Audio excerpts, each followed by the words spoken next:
बिस्मिल्लाहिर्रहमानिर्रहीम, अस्सलाम वालेकुम नाजरीन। आप देख रहे हैं 92@8 विद सादिया अफसाल।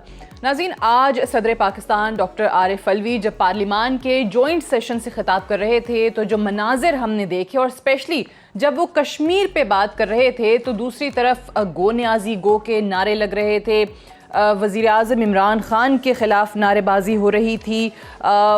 कश्मीर की बात करने के दौरान डॉक्टर आरिफ अलवी साहब को रुकना भी पड़ रहा था, बार बार बुलंद आवाज़ में बात करनी पड़ रही थी क्योंकि शोर बहुत ज़्यादा था, हंगामा आराई अपोजिशन की तरफ से की गई, उनके डाइस का घेराव किया गया।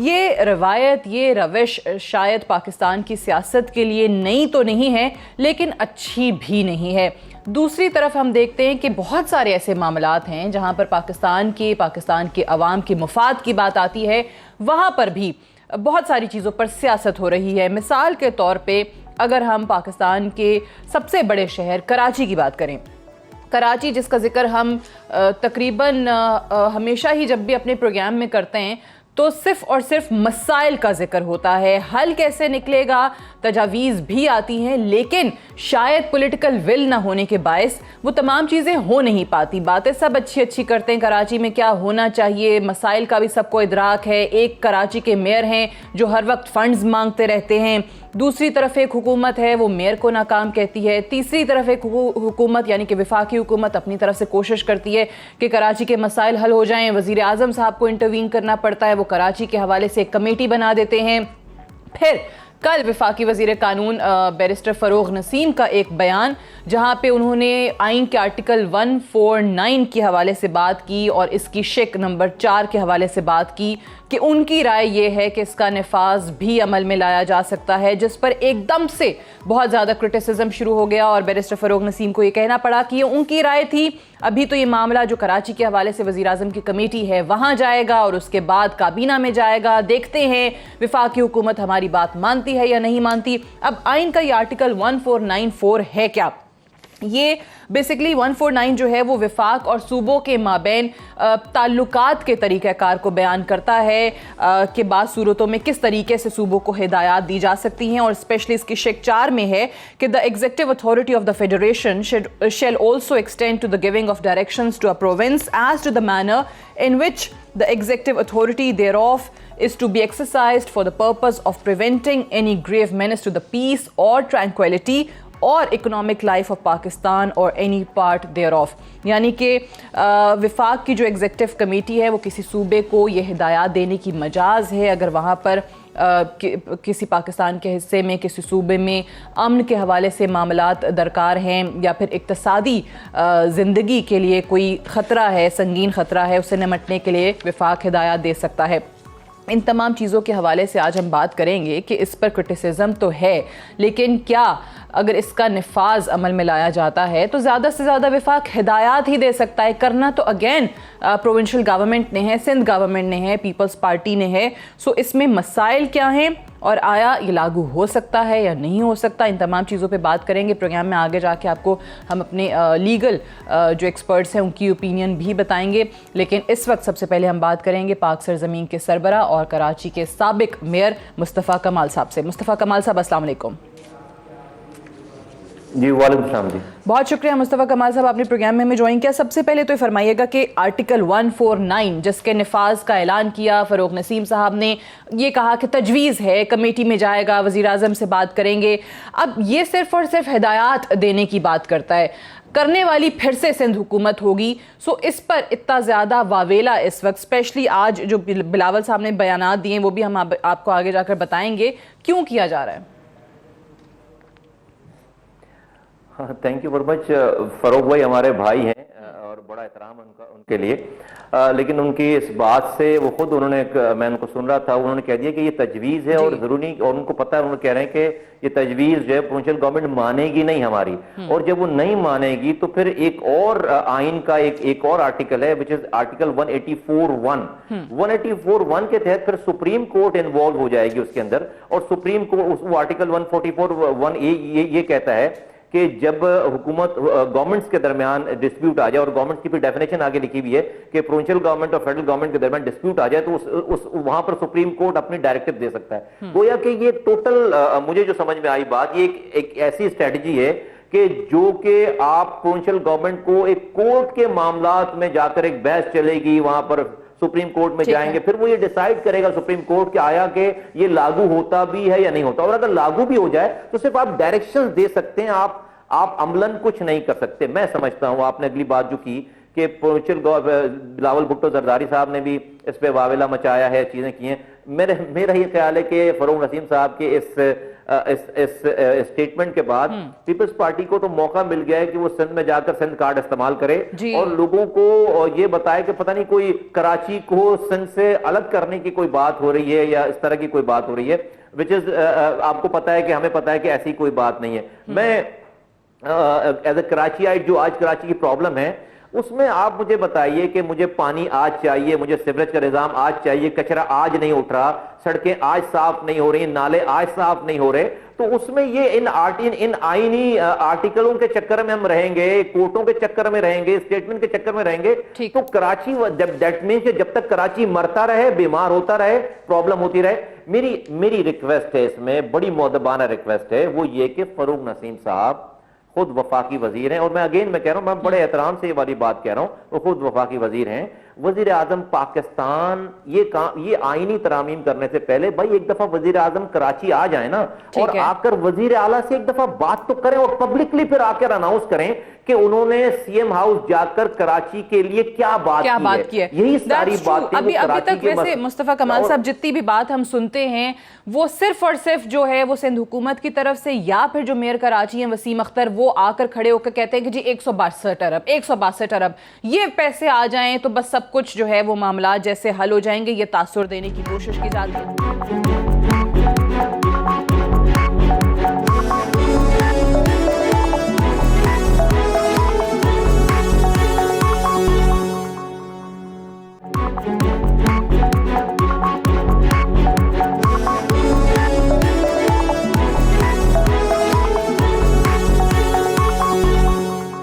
आपने 184(1) का जिक्र किया, यहाँ पर ये भी बताते चलें कि जिस तरीके से कल फरूक नसीम साहब ने बात की तो उसके बाद ये आवाज़ें उठना शुरू हो गई कि सिंध हुकूमत हमारी बात नहीं मानेगी तो हम सुप्रीम कोर्ट चले जाएंगे। और ये वफाकी वजीर फैसल वावड़ा साहब का, जिनका खुद का ताल्लुक कराची से है, उनका ये बयान है कि फिर हम सुप्रीम कोर्ट जाएंगे।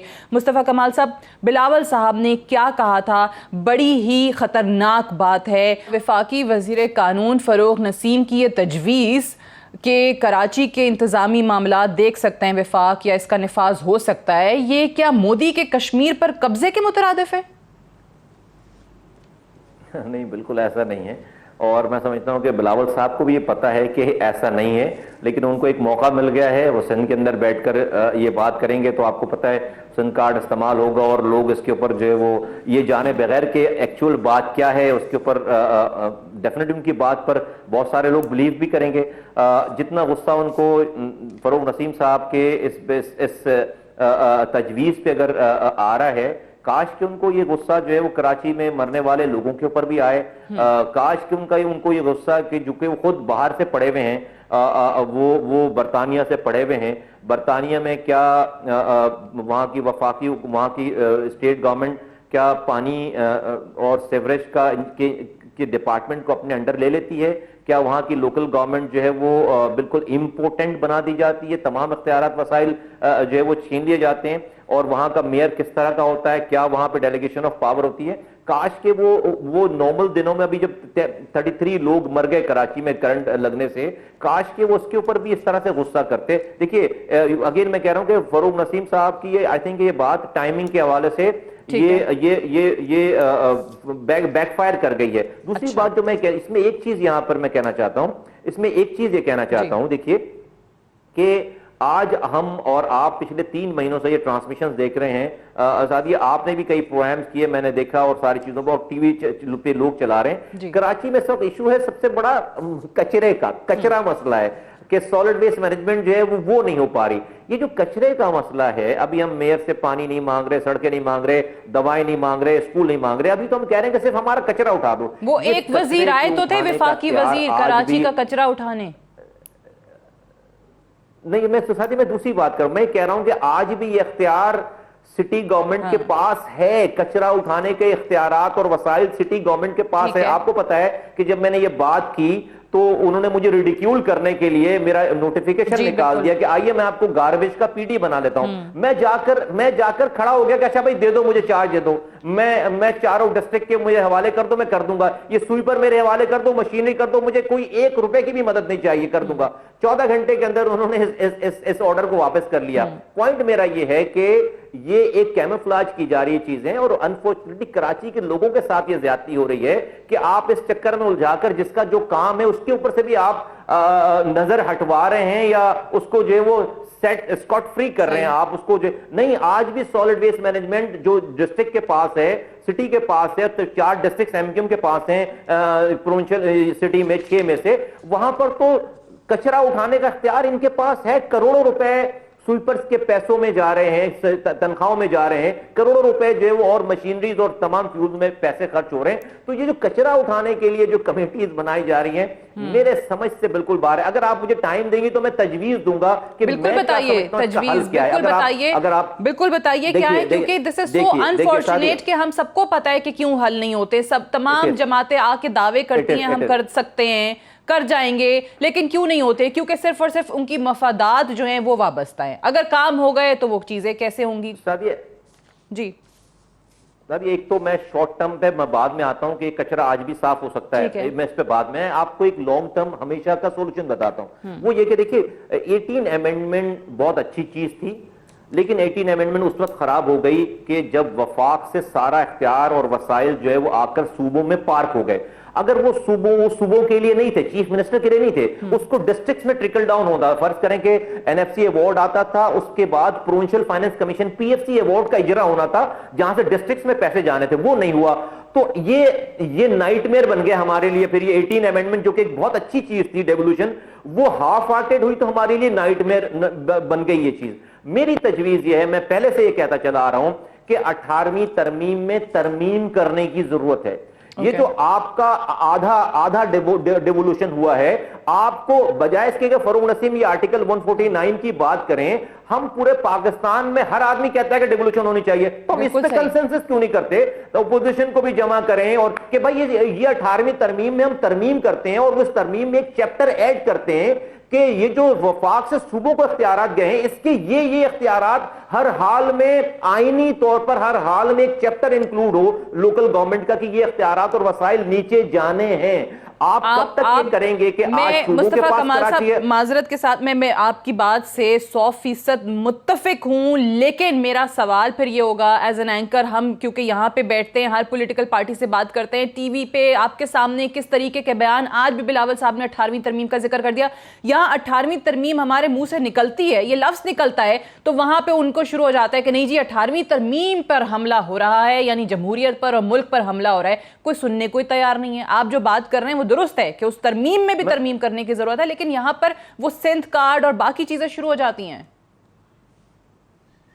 मैं बिल्कुल वो उस वक्त ये बात करते हैं जब आप 18वीं तरमीम को, जब हमारे यहाँ कुछ वुज़रा ये कहते हैं, वफाकी वुज़रा, कि हम 18वीं तरमीम को रोल बैक करेंगे। मैं कह रहा हूं रोल बैक ना करो, मैं कह रहा हूं कि भाई और डिवॉल्व करो। ये हाफ हार्टेडली डिवॉल्व हुआ है, यही तो प्रॉब्लम है। मैं कह रहा हूं कि बिलावल भुट्टो जरदारी साहब ये बोल नहीं पाएंगे इसके ऊपर, इसलिए कि मैं कह रहा हूं भाई वो कब डेवोल्यूशन की हिमायत नहीं करते, वो तो उस वक्त बोलते हैं जब आप कहते हैं कि हम ये 18वीं तरमीम के इख्तियारात वसाइल वजीर आजम से, वजीर आला से लेकर दोबारा वफाक को दे देंगे। नहीं, मैं कह रहा हूं कि वजीर वफाक को नहीं दें, मैं कह रहा हूं कि वजीर आला से नीचे डिस्ट्रिक्ट को दें। इसमें तरमीम की जरूरत है। इसमें मैं नहीं समझता कि जो इसके अगेंस्ट बात करेगा सादिया, वो एक्सपोज होगा, वो बैडली एक्सपोज होगा। इस पे मुहिम चलानी चाहिए, नंबर 1। नंबर 2 ये मैं ये कह रहा हूं कि देखिए आप आज कह रहे हैं कि वफाक को कराची के इख्तियारात दे दें जी। आप खुद कह रही हैं कि बिलावल भुट्टो साहब सिंध में कैंपेन चलानी शुरू कर दी। भाई आज अगर फर्ज करें फरूक नसीम साहब और खालिद मकबूल सिद्दीकी साहब वफाकी वजीर हैं, इसलिए और वजीर आजम उनका है, यानी कि इमरान खान साहब उनकी कोलिशन पार्टनर है, तो आज वो कह रहे हैं कि कराची का इख्तियार वफाक को दे दें। कल वजीर आजम चेंज हो जाते हैं, ये हजरात वफाकी वुज़रा नहीं रहते, कल को एमकेएम प्रोविंशियल गवर्नमेंट में आ जाए तो फिर क्या होगा? फिर आप वफाक से क्या सूबे में मांगेंगे फिर?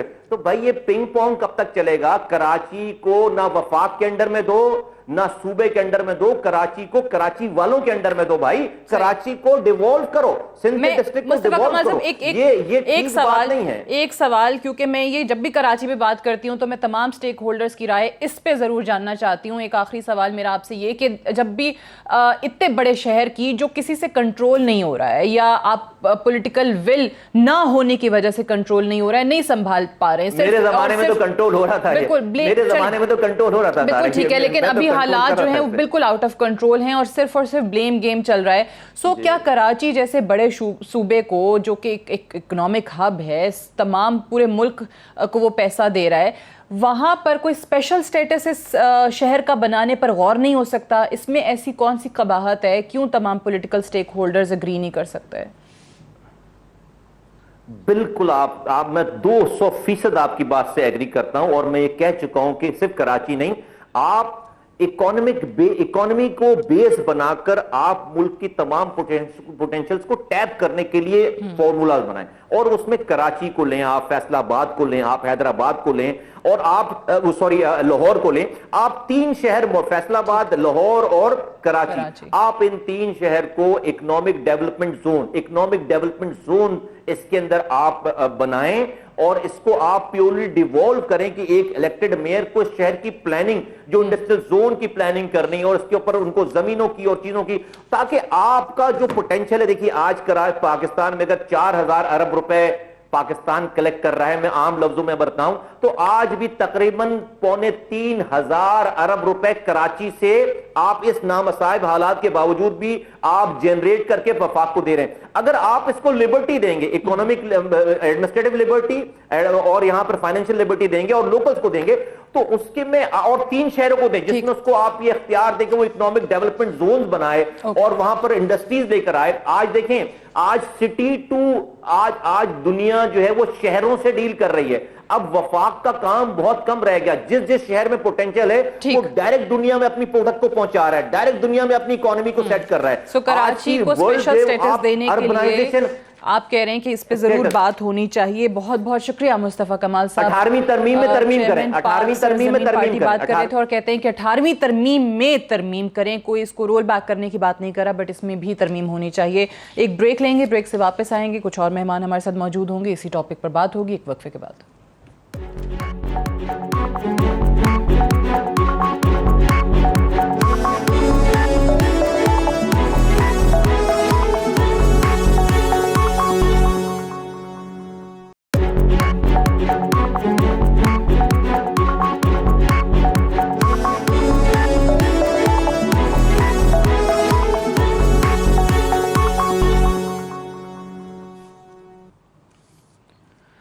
Welcome back. प्रोग्राम में एक बार फिर से खुश आमदीद। हम बात कर रहे हैं कराची की और स्पेशली जो कल वफाकी वज़ीर कानून बैरिस्टर फ़रूक नसीम साहब का एक बयान सामने आया। उन्होंने कहा कि मैंने ये तजवीज़ दी है 1494 के नफास के हवाले से। अभी तो कमेटी में मामला जाएगा, वज़ीर आज़म साहब के पास जाएगा, काबीना मानेगी या नहीं मानेगी उसके बाद ही कोई फ़ैसला होगा। लेकिन क्रिटिसिज्म जो है, रिएक्शन उसका बहुत सख्त किस्म का आना शुरू हो गया है।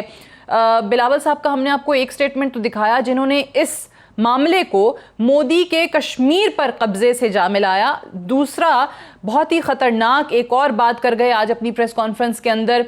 बड़ी ख़तरनाक इन्होंने बात की है, इक़दाम के हवाले से बात करेंगे। रुबीना कायम खानी साहब हमारे साथ मौजूद हैं, पाकिस्तान पीपल्स पार्टी की रहनुमा। खुरम शेर जमान साहब हमारे साथ मौजूद हैं, पाकिस्तान तहरीक इंसाफ की तरफ से MPA हैं। और इरफान कादिर साहब हमारे साथ मौजूद हैं, सीनियर लॉ एक्सपर्ट हैं, फॉर्मर अटॉर्नी जनरल हैं। तीनों का बेहद शुक्रिया। इरफान कादिर साहब, आई स्टार्ट विद यू। सबसे पहले तो 1494 बहुत बात हो रही है, बहुत क्रिटिसिज्म हो रहा है। जो हम पढ़ रहे हैं तो समझ में आता है कि वफाक सिर्फ और सिर्फ हिदायत दे सकता है, डायरेक्शंस की हद तक ये मामला रह सकता है। आप किस तरीके से देख रहे हैं, वफाक कैसे कर सकते हैं और क्या इसका इतलाक कराची में होता है? ये आपने बिल्कुल सही कहा कि वफाक मैक्सिमम इसमें सिर्फ डायरेक्शंस दे सकता है और वो डायरेक्शंस भी एक एक्सट्रीम सूरत हाल में जहाँ किसी जगह का चैन, अमन, सुकून उसको बहुत सख्त शदीद खतरा लाक हो, या कि पाकिस्तान की जो सारे पाकिस्तान की जो माशी जिंदगी है वो उससे तबाही के दाने पे चली जाए, तो फिर ये एक एक्सट्रीम मेजर ये जो क्लॉज 4 है आर्टिकल 149 की, उसमें ये कहा गया है। लेकिन इसमें जो देखने वाली चीज है वो ये है कि जो एग्जीक्यूटिव अथॉरिटी है फेडरेशन ऑफ पाकिस्तान की, वो उसकी अपनी अथॉरिटी जो फेडरेशन की है, वफाक की है, वो अथॉरिटी है क्या?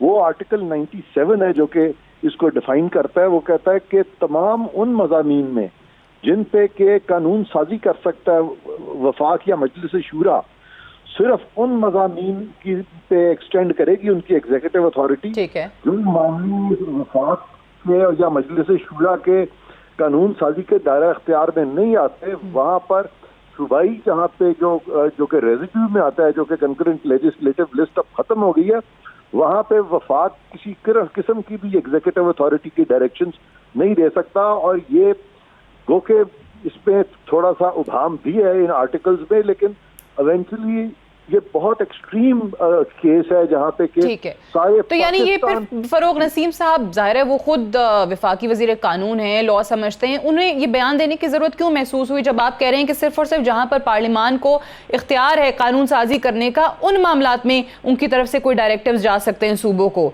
तो कचरा उठाना है, ट्रांसपोर्ट का मसला है, नाले हैं, बारिश हो रही है, पानी खड़ा हुआ है, इन चीज़ों पर तो फिर वफाक का कोई अमल दखल नहीं है? हाँ, इनका कोई अमल दखल नहीं है, क्योंकि अगर आप 18वीं तरमीम को भी देखेंगे तो उसका मकसद ही ये था कि सूबों को ज्यादा ऑटोनॉमी दी जाए। और अगर सूबों की खुद मुख्तारी को आप देखें तो जो 1935 का गवर्नमेंट ऑफ इंडिया एक्ट था, वहाँ पे जो फेडरल लेजिस्लेटिव लिस्ट थी वो इतनी एग्जॉस्टिव नहीं थी जितनी के 73 के कॉन्स्टिट्यूशन में थी। बहुत सारे सब्जेक्ट जो थे वफाक को दे दिए गए थे और कंकरेंट लिस्ट में भी वफाक को एक फौकियत दे दी गई थी। तो 18वीं तरमीम के तहत उस चीज को खत्म किया गया और ज्यादा खुद मुख्तारी सूबों को दी गई। अब 18वीं तरमीम के बाद जो सूरत हाल है वो बड़ी डिफरेंट है। मैं नहीं कहता कि फरोग नसीम साहब जो है उन्होंने इस पर गौर खौज नहीं किया। ठीक है। मैंने तो आपसे कहा है कि ये सारी जो स्कीम है इसमें थोड़ा सा उभाम भी है, लेकिन मेरे नजदीक तो इसमें कोई उभाम नहीं है। और फरोग नसीम साहब चूंकि पहले कभी उन्होंने इस तरह की चीज से कभी डील नहीं किया, पाकिस्तान में इस तरह का इकदाम पहले कभी नहीं हुआ, तो गालिबन लग ये रहा है कि उनको ये महसूस हो रहा है कि वो बिल्कुल ये एक चीज कर रहे हैं जो कि वफाक कर सकता है या वो इस तरह से पूरी तरह से उस कंट्रोल कर सकता है। ओके, इरफान कादिर साहब प्लीज स्टे विद अस। मैं खुर्रम शेर जमान साहब की भी इस पे जरा राय ले लूं। खुर्रम शेर जमान साहब, एक चीज जो चले 149 के हवाले से ये तो क्लियर हो गया कि जो विफाक के सब्जेक्ट्स हैं उस ज़िमन में इसका इतलाक हो सकता है, लेकिन कराची को जिन चीज़ों का सामना करना पड़ रहा है वो विफाक के दायरा कार से बाहर हैं, फिलहाल ऐसे ही लग रहा है। लेकिन ये जो 149 है, चलें अगर एक तरफ माना जाए कि फरोग नसीम साहब की या वफाकी हुकूमत की या पीटीआई की इस मामले पे नीयत बिल्कुल साफ है, वो कराची के हालात बेहतर करने के लिए ये मामलात करना चाहते हैं, सिंध के हालात बेहतर करने के लिए करना चाहते हैं, तो फिर इस मामले पे जब आपने सिर्फ और सिर्फ हिदायत ही देनी है, करने वाली तो फिर वही पीपल्स पार्टी है, वही सिंध हुकूमत है जो पहले वहां पर हुकूमत कर रही है, तो आपस में मिल बैठ के कर लेते, 1494 का जिक्र ही ना आता। अच्छा देखिए सादिया, मैं आपसे बताऊं कि बेसिकली ये जो एक कमेटी बनाई गई थी, कराची स्ट्रेटेजिक कमेटी, इसके अंदर वज़ीर आज़म साहब के जो अहकामात हैं वो ये हैं कि इस कमेटी ने सारे प्रपोजल्स देने हैं। ये तो हमने उनके टेबल पे सारे वो ऑप्शंस रख देने हैं कि ये ऑप्शंस हैं जिनके ज़रिए कराची को ठीक किया जा सकता है, कराची के मैनेजमेंट के बारे में फ़िक्र की जा सकती है, चाहे वो फाइनेंशियल इमरजेंसी हो, चाहे वो कोई भी ऑप्शंस हो। ये तो मुझे नहीं पता कि फ़ारूक नसीम साहब ने जो आर्टिकल का जिक्र किया उसका रीज़न क्या है, लेकिन बेसिकली डिसीजन तो प्राइम मिनिस्टर का है। लेकिन सादिया, मैं आपसे पूछूंगा, आप भी कराची में रही हैं, कराची में आई हैं, कराची के हालात आपने नहीं देखे हैं, आप बताएं हम क्या करें? ये फ्रस्ट्रेशन लेवल आपको नज़र आ रहा है यहाँ पे कराची के अंदर, जो हमारे यहाँ के जितने पॉलिटिशियंस हैं? क्योंकि देखें कराची का एक बहुत बड़ा वोट बैंक पीटीआई को मिला है, हम आवाम को जवाब दें, हमने ये मसला हल करना है, हमारे पास कोई ऑप्शन अवेलेबल नहीं है। अगर आज कराची के अंदर किसी शख्स को पीने का पानी चाहिए तो मिनरल वाटर की बोतल ख़रीदता है, अगर स्कूलों के अंदर तालीम चाहिए तो प्राइवेट स्कूल्स, अगर अस्पताल में जाना है तो प्राइवेट क्लिनिक्स, या लॉ एंड ऑर्डर का इशू है तो उसके लिए आप जाते हैं, आप अपना प्राइवेट सिक्योरिटी गार्ड लेते हैं। हुकूमत नाम की चीज़ सिर्फ कराची नहीं, पूरे सूबे सिंध में नहीं है। दूसरी बात सादिया कि हम मान लेते हैं कि पीपल्स पार्टी सौतेली माँ वाला सलूक कर ले कराची के साथ क्योंकि कराची ने वोट नहीं दिया। मेरा ये सवाल है कि क्या लाड़काना के अंदर, क्या सेवन के अंदर जहाँ पे सीएम साहब इलेक्ट हुए हैं, क्या जरदारी साहब के नवाबशाह के अंदर, कोई दादू में ठाटा में कोई ऐसी जगह है कि जहाँ पे पीपल्स पार्टी डिलीवर कर रही है? अंदाजन 3,500 अरब रुपए सादिया इनको 10 साल में मिला है वफाक के जरिए, हमारी हुकूमत नहीं थी, 10 साल में 3,500 अरब। आप मुझे बताएं क्या हाल है हमारा? हर साल मैं सिंध असेंबली में खड़े होकर बजट के टाइम पे ये किताब लहरा रहा होता हूँ, ऑडिटर जनरल ऑफ पाकिस्तान की। हर साल अरबों रुपए की बेज़ाब्तियाँ होती हैं हर साल। कब तक खामोश रहा मुझे बताएं। तो लिहाजा हम कोई गैर आईनी रास्ता इख्तियार नहीं चलें, अभी भी वो 162 अरब मजीद मांग रहे हैं जो सिंध हुकूमत की तरफ से कहा जा रहा है कि वजीर आजम साहब ने जो कहा है उस पे अमल करें और 162 अरब सिंध के जो हैं वो रिलीज करें। ये डिमांड उनकी तरफ से आ रही है।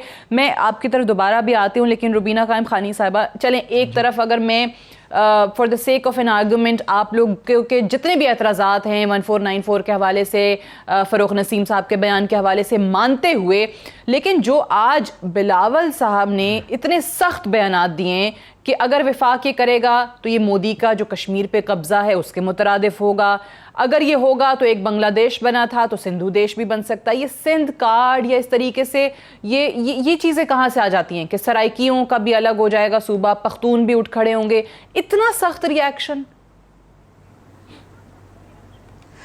देखिए सादिया, हमने माजी में भी जो है वो देखा है कि जो ख़ास तौर पर सिंध और सिंध की लीडरशिप और सिंध की आवाम के साथ जो ज़्यादतियाँ होती रही हैं वो हम सब उससे जो है वाकिफ़ हैं कि जो सिंध के साथ एक नारवा सलूक होता रहा है और उसी बिना पे जो है वो सिंध की ही लीडरशिप को जो है वो शहादतें शहीद किया गया, सिंध की ही लीडरशिप के ख़िलाफ़ पॉलिटिकल विक्टिमाइजेशन की गई माजी में जिस तरह से होता रहा। और अब भी हमेशा आप देखें कि कभी क्या इशू उठा लेते हैं, कभी क्या इशू उठा लेते हैं, कभी कराची का, कभी थर का, कभी कहाँ का। मतलब ये इनको क्या सिर्फ सिंध नज़र आ रहा है? क्या केपी में जो है वो हालात बिल्कुल ठीक है?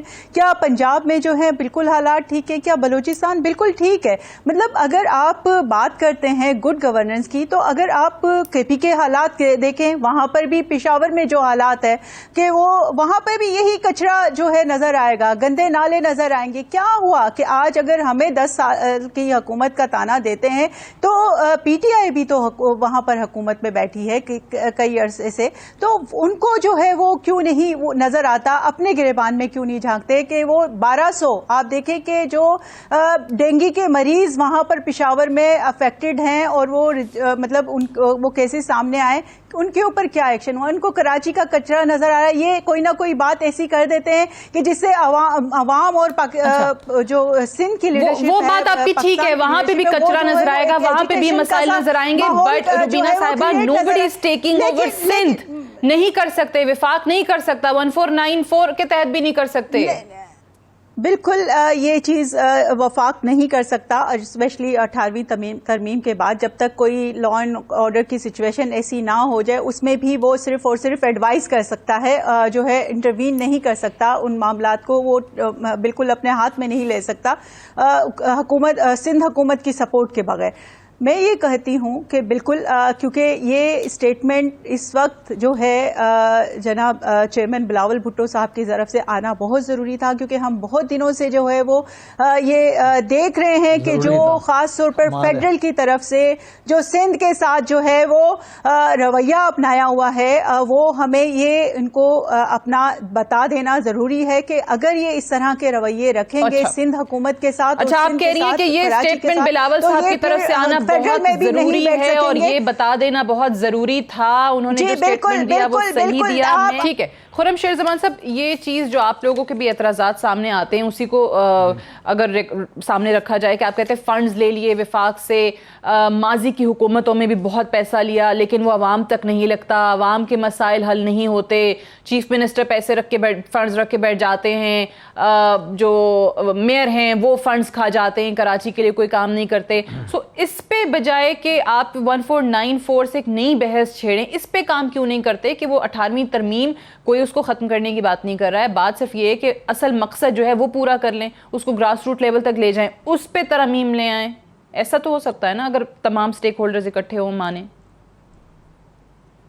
अच्छा देखिए सादिया, आप बिल्कुल ठीक फरमा रही हैं। ये मैं आपसे बताऊं कि मैंने ज़ाती तौर पे इस कमेटी के अंदर इस बात को उठाया था कि क्या 18वीं तरमीम के बाद वफाक की सिर्फ इतनी जिम्मेदारी रह जाती है कि हम पीपल्स पार्टी की गवर्नमेंट को, सिंध गवर्नमेंट को अरबों रुपए हर साल देते रहें और उनके साथ कोई हिसाब किताब ना किया जाए।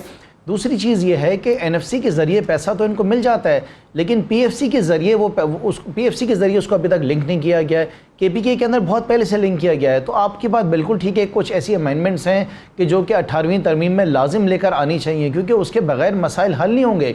लेकिन देखें सादिया, ये बातें, मैं अगर आपके चैनल की बात कर लूँ तो आपने भी क्या कभी ये हालात किसी और सूबे में देखे हैं? देखें ना कि 5 साल के बच्चे को भी जो है वो सिंध के अंदर, लड़काना के अंदर एड्स हो रहे हैं। बिलावल साहब की जो फुप्पी हैं वो फरमाती हैं सिंध असेंबली में, हेल्थ मिनिस्टर, के 90,000 कुत्तों ने जो है लोगों को काट दिया, लेकिन हमारे पास दवाइयाँ नहीं हैं। कल की जो बड़ी अखबारें हैं उसकी खबर है कि सिंध के हस्पतालों के अंदर टेंडर्स ही अभी तक नहीं दिए हैं, दवाइयाँ नहीं हैं। अब मुझे बताएं हम क्या करें? हम क्या कोई रास्ता इख्तियार नहीं करें?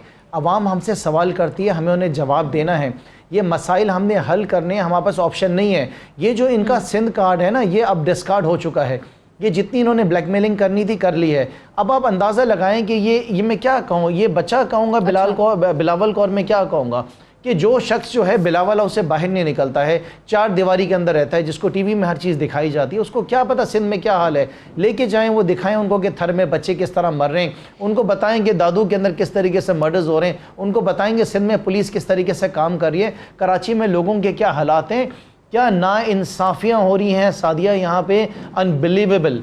तो कब तक खामोश रहेंगे? लिहाजा आवाज़ उठेगी और लाजिम हमारी तरफ से उठेगी। हम इसका रास्ता इख्तियार करेंगे। इस महीने के अंदर ही प्राइम मिनिस्टर साहब ने ये फैसला करना है कि हमने क्या फ़ैसला किया है, हमने कौन से आइनी वो शिक को इस्तेमाल करना है। लेकिन ये हम वार्निंग भी दे रहे हैं पाकिस्तान पीपल्स पार्टी की गवर्नमेंट को। Prime minister visiting Karachi this Saturday, खबरें चल रही थी कि शायद वो हफ्ते को आ रहे हैं कराची के दौरे पर। नहीं, प्राइम मिनिस्टर साहब सैटरडे को, जहाँ तक मेरी मालूमात है, सैटरडे को वो नहीं आ रहे हैं, इस तरह की कोई बात नहीं है। लेकिन प्राइम मिनिस्टर साहब ने ऑल टुगेदर इस महीने का टाइम दिया कि इस महीने के अंदर हमने सारी तजवीज़ देनी है। वो सिफारिशात के बाद उन्होंने फैसला करना है। ये किसी चेयर के पास भी ये इख्तियार नहीं है, उन्होंने फैसला करना है कि क्या होगा। बिल्कुल सही है। एक ब्रेक ले लें, यहाँ पर ब्रेक से वापस आते हैं तो हम डिस्कशन को यहीं से आगे बढ़ाएंगे। Stay tuned.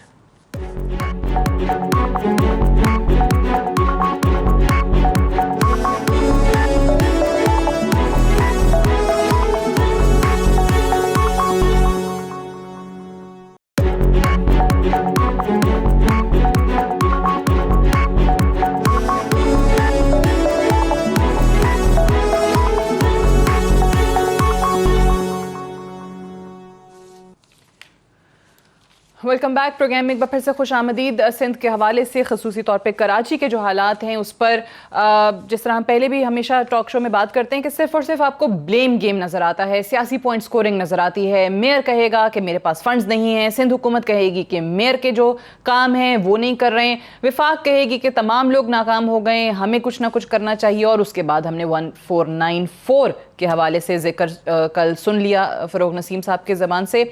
मुझे रुबीना साहबा ये बताइएगा कि ये ब्लेम गेम से निकल कर क्या इकट्ठे नहीं हो सकते? एक अच्छी शुरुआत होती है, कहीं ना कहीं हम देखते हैं कि मीटिंग्स होती हैं, लेकिन फिर 1-2 मीटिंग्स के बाद वो मामलात वहीं पर रफा दफा हो जाते हैं, उसके बाद कहीं पर भी कोई उसका तस्करा करने को तैयार नहीं होता। क्यों तमाम स्टेक होल्डर्स एक पेज पर आके नहीं कराची के लिए और सिंध के लिए सोचते? जी बिल्कुल सादिया, होना तो यही चाहिए कि जो मुल्की इश्यूज़ हैं, ख़ासतौर पर अगर किसी प्रोविंस के हैं तो उनके वहाँ के तमाम स्टेक होल्डर्स को एक पेज पे होना चाहिए। अगर फेडरल के हैं तो वहाँ पे तमाम लोगों को इकट्ठा होना चाहिए मुल्की इश्यूज़ के ऊपर। लेकिन बड़ा डिसअपॉइंट किया है इस सेलेक्टेड हुकूमत ने और इनके सेलेक्टेड MPAs ने और MNAs ने। ख़ासतौर पर कराची से इन्होंने मैंडेट तो ले लिया, लेकिन बड़ा अनफॉर्चुनेट है, अगर आप देखें सर्वे करें तो ये अपने हलकों में नज़र नहीं आएंगे। ये जब से इलेक्शन जीत कर आए वो इन्होंने उन लोगों को पूछा नहीं है। इन्होंने बड़े बड़े दावे किए, मैं सुनती रही हूँ खुर्रमशेर जमान साहब की जो है स्पीचेस, लेकिन आज उनका किया हुआ कुछ नजर नहीं आता। कि जो बजट हुआ है लास्ट, क्या इन्होंने कराची के लिए कोई बजट रखवाया? JPMC और वो जिना हॉस्पिटल्स को इन्होंने फेडरल के अंडर करने की कोशिश की, लेकिन फिर उसके बाद भी यही कहा कि हमसे ये जिम्मेदारी नहीं ली जाएगी, फिर वो सिंध हुकूमत को वापस कर दिया गया। हमने बारहा सुना, मैं भी उस वक्त पार्लियामेंट में थी और चीफ मिनिस्टर साहब जो है वो अपने वो मतलब बार बार जो है वो फेडरल से गिला करते थे कि वफाक की तरफ से वो बजट जो खासतौर पर सिंध का हक है वो नहीं मिलता। NFC के अवार्ड में से जो शेयर हमें सिंध का होना चाहिए वो नहीं मिलता। हमने बहुत दफ़ा जो है वो अपना एहतजाज जो है फेडरल की कैबिनेट मीटिंग्स में हमारे चीफ मिनिस्टर ने जो है वो रिकॉर्ड कराया, लेकिन क्योंकि ये लोग कहते हैं कि मैं ना मानूं, बस सिर्फ इनको अपनी बातें नजर आती हैं अपने जो है खासतौर पर क्योंकि इन्होंने कोई होमवर्क ही नहीं किया, ये सिर्फ और सिर्फ सेलेक्ट होकर आए हैं। और मैं ये कहूंगी कि बारहा खुदा के वास्ते जो है वो सिंध की अवाम हो या पाकिस्तान की अवाम हो उनके साथ ना खेला जाए। आज इन्होंने क्या हाल किया है, इकोनॉमी का क्या हाल है, आज अगर आप देखें जो नेशनल या इंटरनेशनल इश्यूज के ऊपर इनकी क्या परफॉर्मेंस है, कुछ भी नजर नहीं। कराची को लेकर बैठ गए, ये एजिटेशन फैलाते हैं दूसरे इश्यूज की तरफ से डिस्ट्रैक्ट करने के लिए, ताकि लोग जो है वो जो आज महंगाई की वजह से मर रहे हैं, खुदकुशियां कर रहे हैं, जो आज लाहौर में पुलिस का रवैया है, जो रिफॉर्म्स की बात करते थे, जब इनकी अपनी कारकर्दगी जो है वो जीरो नजर आती है तो फिर ये जो है कोई ना कोई ऐसा सोचा छोड़ देते हैं जो जाहिर सी बात है ये चीज 149 हो नहीं सकता। चले आप ये कह रही हैं कि ऊपर जो है वो कब्जा कर आप ये कह रही हैं कि हालात इतने खराब नहीं, जिस तरीके से पोर्ट्रे किए जाते हैं और कुछ नहीं मिलता तो सिंध की हुकूमत की परफॉर्मेंस के हवाले से इस किस्म के शोशे छोड़े जाते हैं, ये आपका कहना है। मैं इरफान कादिर साहब एक सवाल इस पे पहले आपकी राय और फिर बाकी मेहमानों की राय भी चाहूंगी कि ये बड़ा बुनियादी सवाल है और ये हम हर थोड़े अरसे के बाद ये चीज़ देखते हैं। कराची एक ऐसा शहर है जो मैं पहले भी हमेशा कहती हूँ कि बिल्कुल आउट ऑफ कंट्रोल नज़र आता है। आप सिर्फ और सिर्फ ब्लेम गेम देख रहे होते हैं, मसाइल जो हैं वो बढ़ रहे हैं, जू के तू हैं। क्या वजह है कि हम तमाम लोग मिलके एक कराची के लिए स्पेशल स्टेटस की बात नहीं करते हैं? इसमें कबाहत क्या है, इसमें कौन सी चीज़ें जो हैं वो आड़े आती हैं? मैं मिसाल हमेशा दिल्ली की देती हूँ कि वहाँ पर भी उनकी अपना जो हुकूमत का तरीक़ाकार, एक बड़ा शहर है, उसकी इकॉनमी बड़ी है, उसको संभालने के लिए आपको कुछ ना कुछ तो करना पड़ेगा। कराची को, दिल्ली के अंदर एक लेजिस्लेटिव उनकी पूरी असम्बली अपनी है, लेफ्टिनेंट गवर्नर का एक ओहदा जो है वो वहाँ पर है जो उस एग्जीक्यूटिव को चला रहा है। तो ऐसा स्पेशल स्टेटस जो है वो कराची की सूरत में क्यों नहीं आ सकता? देखिए, कराची का बिल्कुल स्पेशल स्टेटस बनाया जा सकता है, लेकिन उसके लिए कंसेंसस की ज़रूरत है। अगर कि हमारे जो मुकन्ना है उसमें अगर कंसेंसस ही इस पे नहीं होगा और पार्लियामेंटेरियंस में इस पे कंसेंसस ही नहीं होगा, इस पे लॉ मेकिंग ही नहीं होगी, तो फिर ये चीज़ तो हम अचीव नहीं कर सकते। और इस वक्त जो इशू आप जो डिस्कस कर रही हैं वो तो 149(4) का इशू है, और यहाँ पे जो डिस्कशन इस वक्त हुआ है, जो खुर्रम साहब का पॉइंट ऑफ व्यू है, उनका तो ये कहना है कि जी बहुत सारा पैसा जो वफाक देता है उसका जो इस्तेमाल है सही नहीं होता, और रवीना जो है वो ये कह रही हैं कि जी हमें तो पैसा ही कम मिल रहा है। तो ये जो सारे इश्यूज हैं कि पैसे की मिस अप्रोप्रिएशन हुई हैं या पैसे का इस्तेमाल सही नहीं हुआ या पैसे का ज़िया हुआ है, तो इसके लिए तो एक महकमा बना हुआ है ऑडिटर जनरल ऑफ पाकिस्तान का, उसका कॉन्स्टिट्यूशनल स्टेटस है और ऑडिट पैराज बनते हैं मिस अप्रोप्रिएशंस पे, और ये पैराज जो है ऑडिटर जनरल की रिपोर्ट की शक्ल में मुरतब होते हैं और फिर ये पब्लिक अकाउंट्स कमेटी के सामने जाते हैं। पार्लियामेंट की एक कमेटी बनी हुई है, इन्हीं चीजों को देखती है। उसका 149(4) से क्या ताल्लुक है, मुझे इस बात की समझ नहीं आई, और मैं चाहूंगा कि खुर्रम साहब जो है वो मुझे ये वजाहत कर दें कि ये ऑडिटर जनरल के डिपार्टमेंट के होते हुए, पब्लिक अकाउंट्स कमेटी के होते हुए 149(4) की तरफ ये मामला क्यों चला गया? क्या ऑडिटर जनरल का काम अब आप 149(4) के जरिए करेंगे? तो ये एक अजीब सी चीज है। और अगर जो कि ये मामला यहाँ क्यों चला गया, और इफ आई में ऐड के मुश्तरका मुफादात काउंसिल है, इक्तसादी राब्ता कमेटी है, वजारत बैनुस्सूबाई रवाबित है, ये तमाम चीज़ें होने के बावजूद लास्ट सेंटेंस में आपसे चाहूँगी खुर्रम शेरजमान साहब, if you want to respond. जी देखिए, आपने सादिया बिल्कुल ठीक फरमाया। जो स्टेटमेंट्स मैंने सारी दी हैं रिगार्डिंग करप्शन और ये बेज़ाब्तियों की, वो सारी ये ऑडिटर जनरल पाकिस्तान की रिपोर्ट्स हैं, वो मेरी अपनी ज़ाती रिपोर्ट्स नहीं। जो उन्होंने कहा है वो मैंने बताया। उसके अलावा PAC की तो जनाब चेयरमैनशिप भी आपको पता ना किन के पास है, और पीपल्स पार्टी ने अपने पास रखी है, वो आज तक उन्होंने अपोजिशन को दी नहीं है। उनके जो हिसाब किताब होते हैं वो तो 2012 या 2011 के चल रहे हैं, अभी तक तो वो 2017 में भी नहीं आए, तो 2019 पे कैसे आएंगे? एनीवेज़ मैं आपसे आखिर में ये कहना चाहूँगा कि देखें, पाकिस्तान तहरीक इंसाफ वो हर रास्ता इख्तियार करेगा, वो हर आइनी शिक को ढूंढेगा जिसके ज़रिए हम आवाम को उसके फंडामेंटल राइट्स, वो बेसिक नेसेसिटीज़ उनको फराहम करें। अगर पाकिस्तान पीपल्स पार्टी ने काम करना होता तो सादिया 6 साल से मैं देख रहा हूँ, 6 साल में 6 मिनिस्टर्स चेंज हो गए हैं। ओवैस मुजफ्फर टप्पी भाग गए दुबई, उसके अलावा शर्जील मेमन पे केसेस हैं, जाम शोरों पे केसेस हैं, फिर नासिर शाह है, फिर सईद गनी है, उनको निकाल दिया due to his failure, and again there is another minister Nasir Shah. What do you expect from them? Unfortunately मेरे पास टाइम खत्म हो गया। फोरम फाम कादिर साहब, रुबीना कायम खानी साहबा, बहुत बहुत शुक्रिया प्रोग्राम में तशरीफ आवरी के लिए। That's all for tonight. इजाजत दीजिए, खुदा हाफिज।